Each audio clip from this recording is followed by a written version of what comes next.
Let's Day go. 785.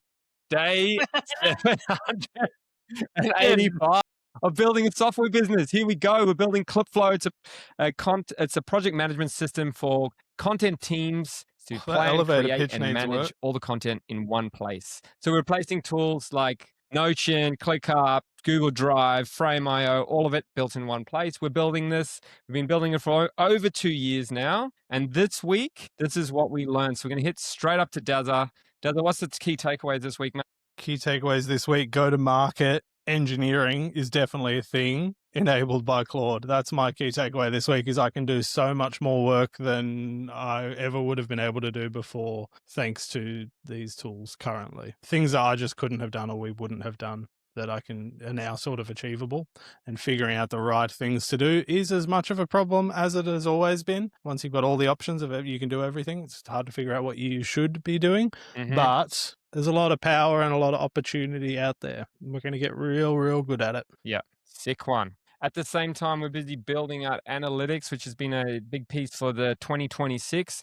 We've got YouTube, we've got Instagram. This week we released LinkedIn into the wild. So we're testing that behind the scenes to make sure that the data's all right first. And then we're gonna need to get the approval from the big boys. We're currently waiting for Meta, and then LinkedIn will also start, but that's looking really cool. I think it's one of those features that we found has just been super powerful to be able to see. I can't see Daryl's content, his stats, but now I can, and it just makes it so much easier. I'm like, well, that's a good reel, Daryl, mate. I'm going to steal that. I'm going to make the same one when I have time one day. So that's really cool. Zach, tell us about ads, mate. How are we going with ads?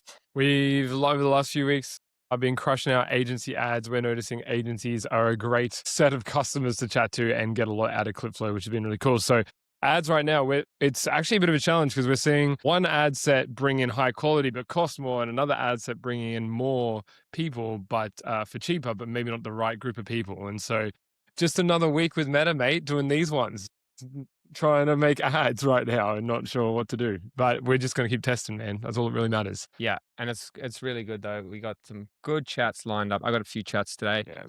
Akiza, how we go improving or keeping the system, the lights on? Yeah, we're keeping the lights on. And, because of AI, we're moving a lot quicker these days. So when people ask for things or when we find we need to improve a system or have a chat, it's quite easy to action those. So some little things like on mobile, you can explore a bit better you can get to posts and analytics. You can hide your status, and you can link a platform account in a channel. What Ken got up to by... you don't have to list every feature, my man. Oh, I want to, though. You just did stuff. He's been working hard, and it wasn't mate. because of AI. I would say, do you know what's funny? I had the whole epiphany last week. It was doing so great. And then this week, I haven't used it.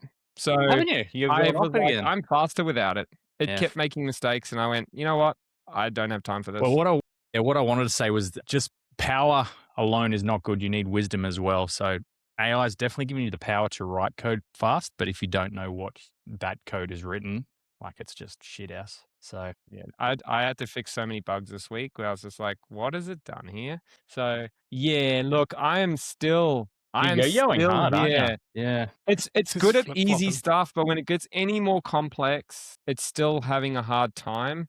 Where it's just not right. It's not that it's not how I want it. It's just not right. And then, there's some bugs that got introduced where you'd have CodeRabbit PR reviewing me and then saying what I did was wrong. So then I give it to Claude and I'll say, hey, this, and say, oh yeah, you know what? That is probably wrong. Let's fix it. And then I push that out. And then you go, a week later, I look back and I go, this isn't working. And then I go and I go, of course it doesn't work. The blind leading the blind. Of course it doesn't work. Much it's just better. crap. And then I'm like, well, here we go. So it was happening with YouTube, right?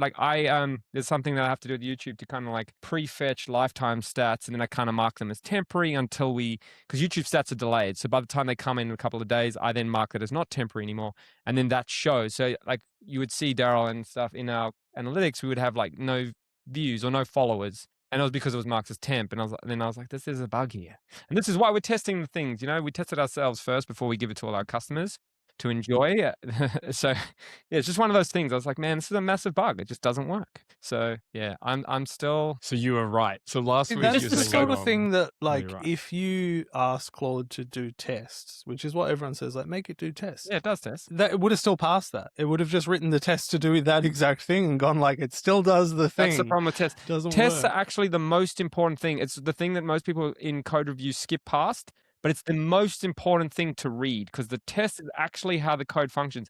So guess what? Everyone who loved TDD, test-driven development, your time to shine because Yeah, now back. in the age of We're AI, back, you can write baby. your tests all day and let the AI write the code and you'll be winning. And this leads me straight onto, I'm ranting now and I'm excited, but this is how they're reverse engineering all the code. This is how they built that new Cloudflare, built the new Next.js. This is how they did the C compiler. They're taking the test suite and then getting the LLM to keep battling against the test suite until it gets it right. So it's basically Well, like you're you not have saying the that AI is answers. stealing everyone's content, are you? No. It's got the answers, and then it has to reverse engineer how to get the answer, Yeah. right? And this is the problem because this is why a SQLite actually has their test suite not part of the public repo, so you can't reverse engineer the DB. Really? That's interesting. Yeah, I found that out, and I thought that's very interesting, and that's probably the way open source will go. It's like, well, if you're just going to steal all our stuff, Yeah. well, then we just want to give you the tests, and then you can figure that out yourself, because then you're going to copy the code directly. So that's very interesting. But yes, TDD, you're back on. The movie's back on for all of you guys for been screaming for the last 20 years.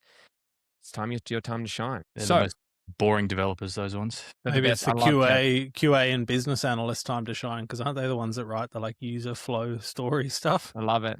I love user it. Can It's check all in. around. User They're the can ones do that- this. They don't trust their own What a code. time to be alive. What a time to be alive. Anyway, until next time, catch you on the next one. All right. Bye.